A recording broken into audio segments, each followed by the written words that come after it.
Welcome back, painting friends. Colors you're gonna need are, well, it's a rainbow. Red, orange, yellow, green. Okay, don't judge my paint spill. Blue, purple, pink, black, and white. Same three brushes I always love, and I'm about ready to replace my brushes. See, we've got a couple of little flyaways here, and oh, this guy's got a bad hair day, so I'm gonna go this weekend and replace some of my brushes. Got my 1-inch flat brush as well as my number 10, 4, and 1 round brush. I always have a cup of water handy for keeping my brushes clean as well as a rag. So let's get started. Today I'm gonna start with my number 4 round brush, and I'm just gonna outline how big my moon is gonna be so that I could try to remember where I want to place my colors.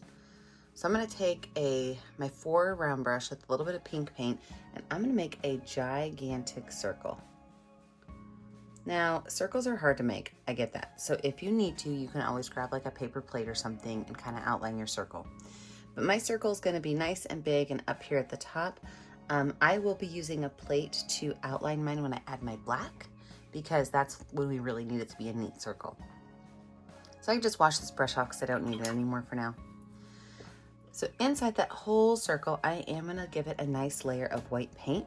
And I do that because once the white is on, then the colors just kind of glide across the canvas instead of catch every little bump on it.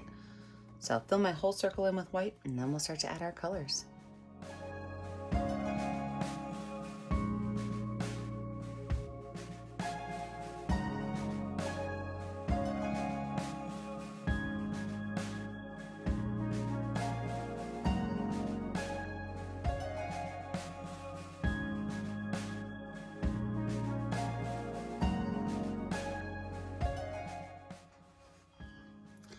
Not that finished, I'm gonna go and wipe my brush off. I don't need to wash it off. Most of my colors today are gonna be kind of muted. Now you could start your rainbow color anywhere you want to. I'm gonna start with my red kind of right down here, and I'm gonna move my rainbow up this way. So I'm gonna start with a little bit of pink down here, and I'm just gonna kind of tap it on. And the reason I'm doing that is because I want some of that white to show through, but I don't wanna really mix that color in too well. Then I can wash that brush off, and I can start in with my red, and same thing. And this is not, in fact, it shouldn't be a nice even line. You know, maybe I want my red to be a little bit thicker down here, kind of be a little thinner up there.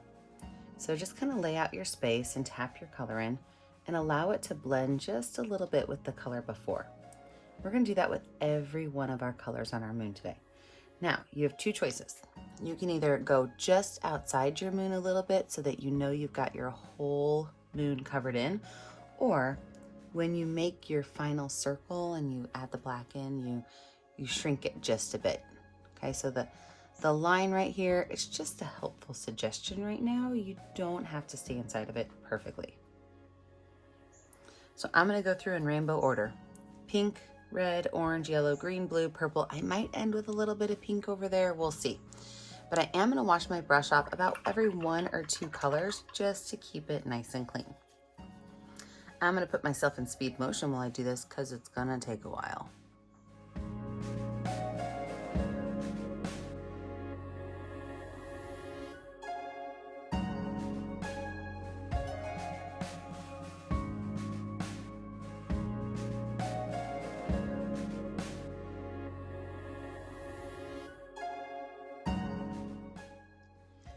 So with my rainbow circle still a little bit wet, I'm gonna go in with just a small amount of black, and I'm gonna darken up some areas. These are gonna be kind of like the crater. So I've got my number 10 round brush. I mean, there's almost no black on my brush. So I'm just gonna find a couple of areas, and I'm gonna drop some black. Maybe, you know me, I like to keep it in odd numbers. So maybe like 2 small areas and 1 big area. And I'm just gonna take that black color with a dry brush. I wiped off some of the extra, and I'm just gonna kind of tap it around to make a darker space.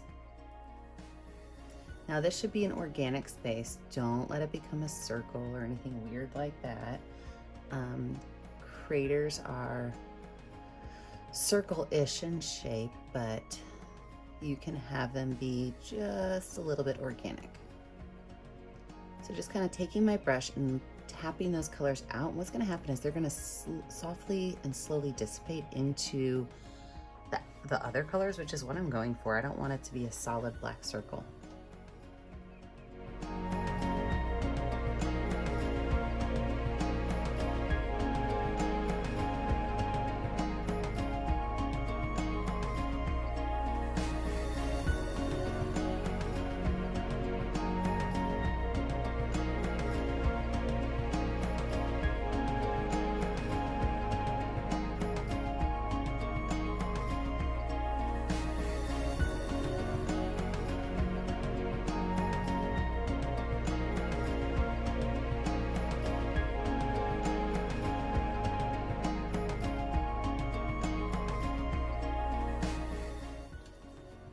The more and more I look at this, the more I kind of want two of these to connect to make a huge one. So I'm going to, sometimes I worry that when I'm painting, I'm gonna go too far.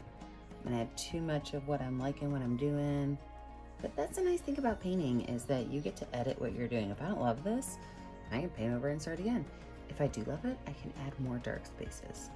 I just feel like the moon has a lot of interest in it, and I don't want to lose that interest just because I'm doing a fun rainbow moon. I want to kind of keep some of that interest.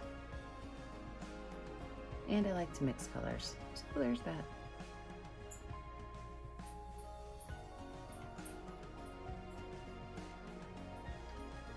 All right, so now that I've got my two big spaces, since I told you I was gonna do something different, I'm gonna add a smaller one down here, just, you know, change it up.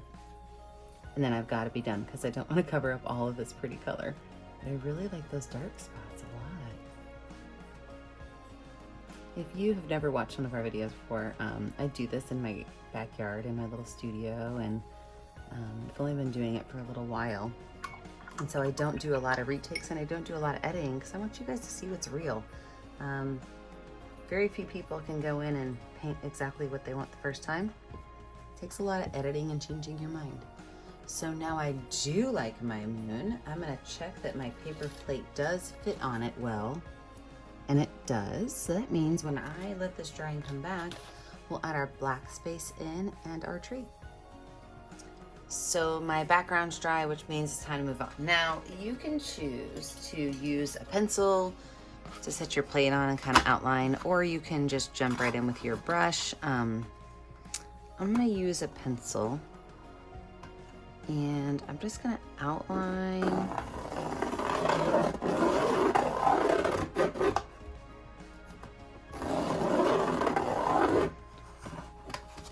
my plate. Now that might be hard for you to see, but I can see it pretty good. So I'm gonna take my number 10 round brush with a little bit of watered down paint. I'm using watered down paint right around my edge so that I can have a nice clean edge. But I am pretty much going to outline everything around here black.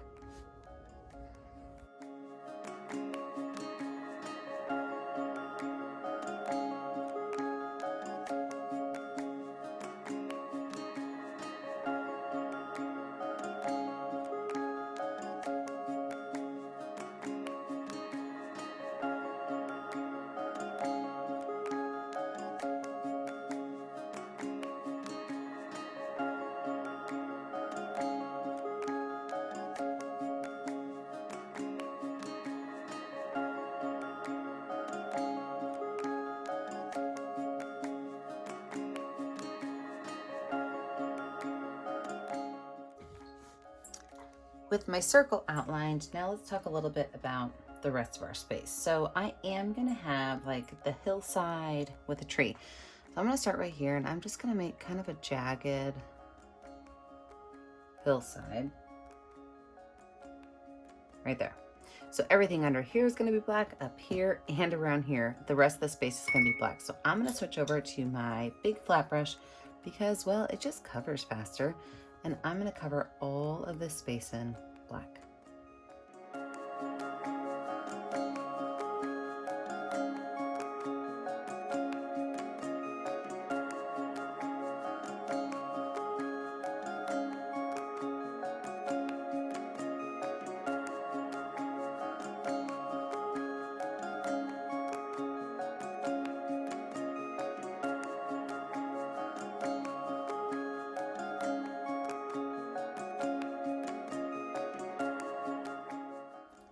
So with my hillside done and with my moon finished, I'm gonna add now with my number 4 round brush my tree.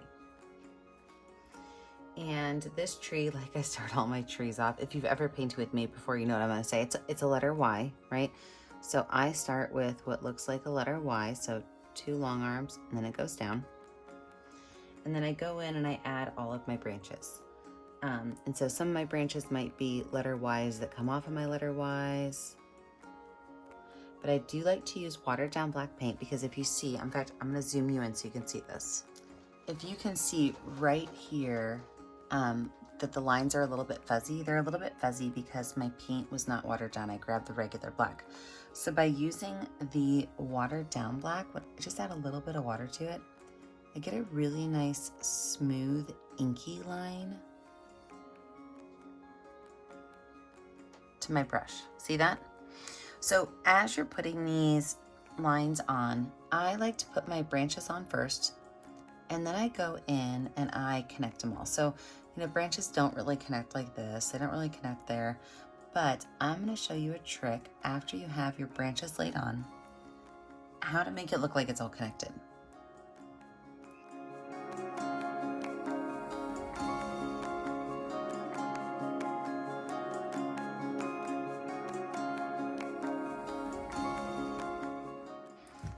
Okay, I like my tree where it is. So what I'm gonna do now is I'm gonna work on creating the stability of my tree because right here it's so small. So what I'm gonna do is I'm gonna start at the edge of each of my branches and I'm gonna pull it down all the way to my base. And what that's gonna do is it's gonna visually connect each of these little branches and twigs and limbs to my base, but it's also gonna connect a pathway for my brush to go, which is going to allow it to look as though it's more realistic. It might even pull some of those colors from the background in, some of those rainbows as it gets a little bit wetter, and I think that would be fantastic. It's also thickening up my base. So let's add all these little details in.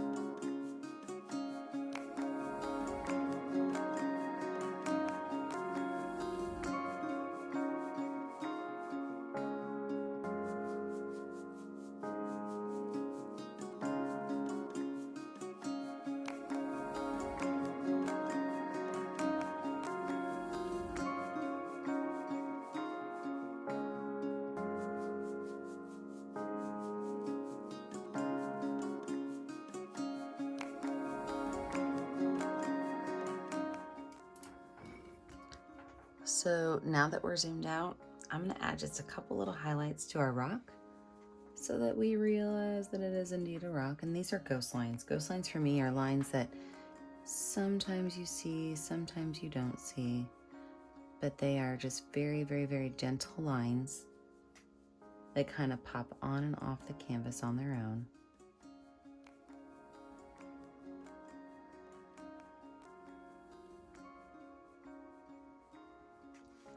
And then, well, when you're finished, you have to pick a color that will show up well on your canvas. I like to sign my name in the bottom right corner.